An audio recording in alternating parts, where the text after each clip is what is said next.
Hello guys, আমি আবারও চলে এসেছি আমার মার এই গার্ডেনিং নিয়ে।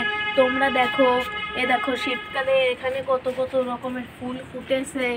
এইখানে দেখো, ওই দিন তো আর গোলাপি জবা ফোটেনি, আমি আবারও চলে আসছি তোমাদের নিয়ে গার্ডেনিংটা ভিডিওটা শেয়ার করতে।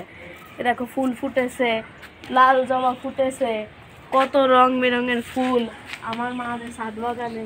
এই দেখো নয়নতারা ফুটে আছে ছোট ছোটোভাবে, দেখতেও অনেক সুন্দর লাগছে বন্ধুরা। তারপরে এই দেখো, এই গাছে এখনো আসেনি ফুলটা, কিন্তু এই গাছে অনেক রকম ফুল ফোটে।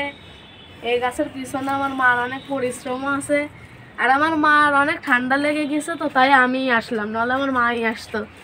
এই দেখো, তারা গাঁদা ফুল ফুটে আছে কত রকমের। এই দেখো ফুটে গাঁদা হলুদটা ফুটে আছে, দেখো এই দেখো উপরে কত সুন্দর লাগছে বন্ধুরা। সকালবেলা ছাদে এসে মনটা আনন্দে পুরো ভরে গেল দেখে। তারপরে এই দেখো নীলকণ্ঠ ফুল আছে। এই দেখো, এই গাছ কম বেশি সবার বাড়িতেই থাকে, আমার মা ছাদ বাগানেও আছে।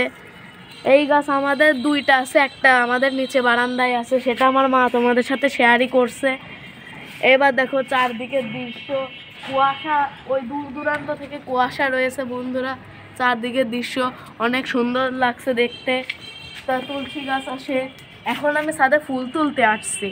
এখন ফুল তোলার সময় এসে ভাবলাম যে আমার মার বন্ধুদের সাথে আমি একটু শেয়ার করি, যার কারণে আমি এখন আসছি। এই দেখো, এই দেখো জবা ফুল, কত সুন্দর একটা ফুল দেখো। শীতকাল বলে ফুলগুলো অনেক কম কম ফুটছে বন্ধুরা।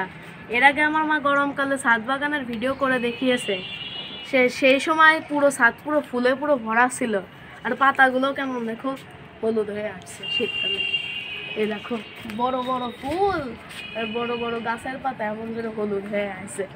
এই দেখো এই গাছে অনেক রকম ফুল হয়, ওই গাছে অতটা হয় না, কিন্তু এই গাছে অনেক রকমের ফুল হয়।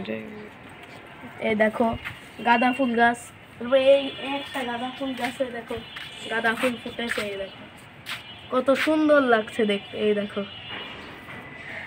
তো এই পর্যন্ত, সবাই ভালো থেকো।